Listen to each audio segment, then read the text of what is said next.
Hi guys, it's Rob with 2A Tech Air Ops Drone Services. So we got a nice night here for a little trial. So we got our VIP, Echo. Hey Echo, Echo.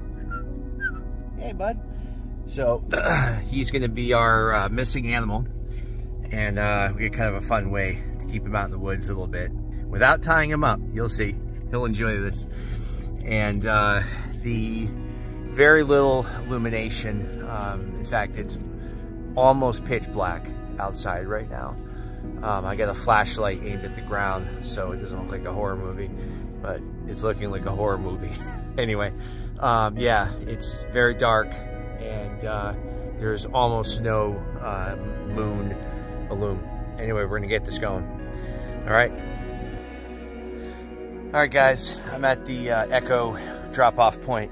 And like I said earlier, I had to figure out a way to keep him out in the woods here for a little bit safely. I didn't want to tie him to a tree because I just don't want to tie him to a tree.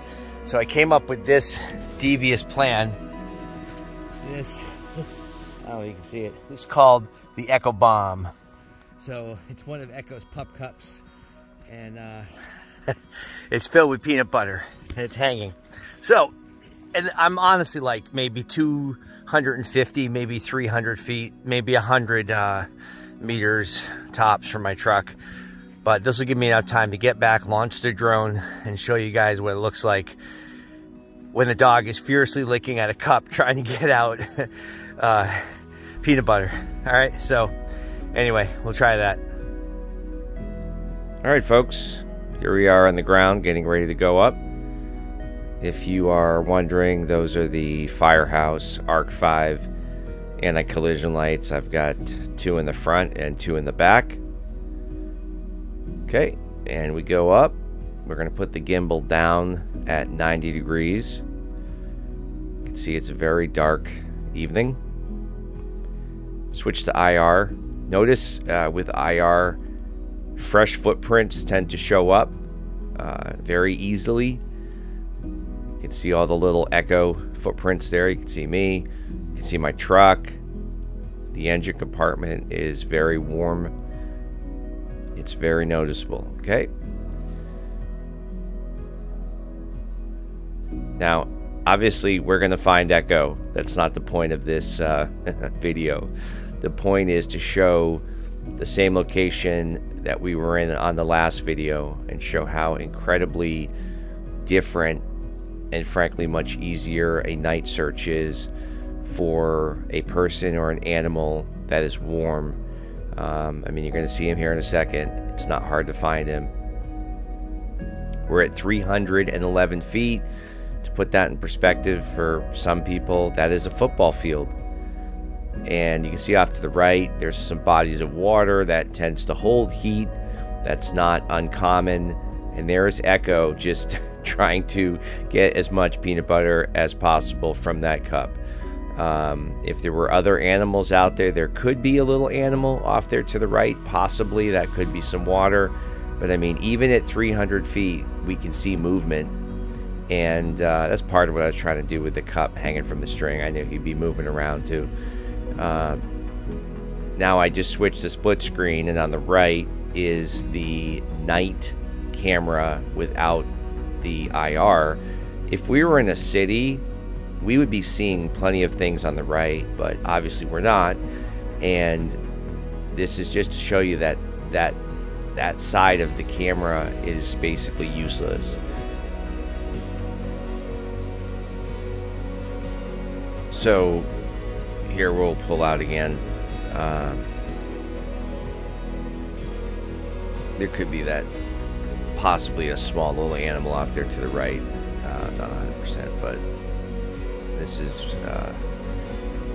again, it's easy to see him in the center there. Not to be grim, but even a recently deceased person or animal is going to hold heat for quite a while. So this is also where a helicopter or a drone with a thermal camera getting out as soon as possible is an incredibly valuable asset. Here I'm just simply going out over that little pond. It's more of a swamp, just to get an angle to show. Again, you can see Echo. He's not quite as obvious with the angle, but he may be a little bit more obscured by some trees. You can see me and the truck there on the left, and I just zoom in here again to show. In the future, we're going to do some videos where we're actually going to have some people essentially go hide from me out in some large areas of woods, and we'll do some more challenging scenarios where I actually will not know where they are, and that will be fun, and we'll make some videos showing that, so that'll be good.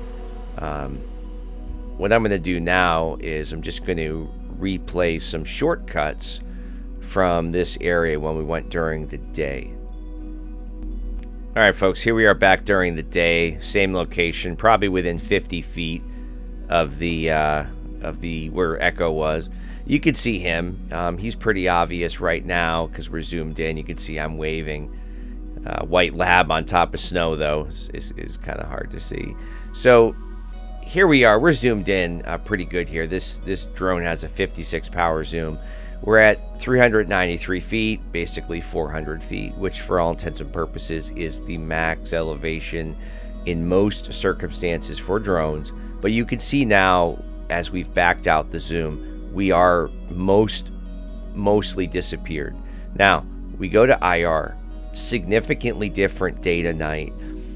Those lines, okay, those are trees, and the sun is coming from the southeast, so that is heat that has built up on that side of the bark. You can see even in the southeast, the lower right corner by my truck, there is a shipping container there that has a very strong line on it. So this is the problem for day searches. The IR, the infrared, is very valuable during the day, but it is less valuable. So it's not that we don't use it, you just have to spend more time discriminating with your eyes what is a fixed object and what is a person. And if people are injured, they don't tend to move around much. Obviously, if we're looking for someone deceased, they're not moving at all, even if they have a heat signature. So just wanted to show that. Same spot, huge difference. I mean, it's a little bit cliche to say, but day and night. All right, so what do we do once we find your dog, once we find you, the victim we're looking for? So thankfully, these drones are very smart. They have what is, I believe, just a Google Maps loaded on them. They also have full GPS, lat-long, MGRS, and what we can do is we can pull that up right on the screen. We can mark a waypoint, which is what I just did, and we can actually load it up, overlay it, so that way we don't lose it. And if you see right there on the right side, it's got the lat and longitude of Echo, which we can then send to the rescuers. This is exactly how you would want to bring in a helicopter, but if you need to bring in people on the ground, you could actually send them a screenshot. There are many ways that you could utilize to bring them into this location. So another great way to bring rescuers in is to actually use the drone itself. Now, this drone right now is at 300 plus feet, and this technique is a lot easier at night because you can see the anti-collision lights going. But now, in a second, I'm going to bring it down to just over tree height level. I think we're at about 150, and you can see how using those anti-collision lights, you could just tell people, go to where the drone is directly over you, and you will be at the location of the victim or your dog or whatever you're trying to find.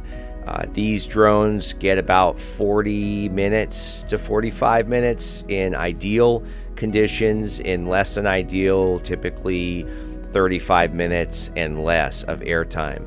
So another great way to bring people in. I couldn't leave this out. I just happened to be scanning around and saw 4 deer, a couple under the brush there, possibly even a fifth, and you can see these two deer just chilling, doing what deer do. So this was in a separate part of the area, not too far from us. But again, you can just see, wow, how, I mean, I think you can see the antlers on that one on the top. So what an asset something like this is. Incredible, truly incredible. So when I get back, he is still having a great old time, just getting all that peanut butter out of there. Most of it's out, but there's a little bit left. So I'm gonna say mission accomplished. Right, Echo? All right, good job.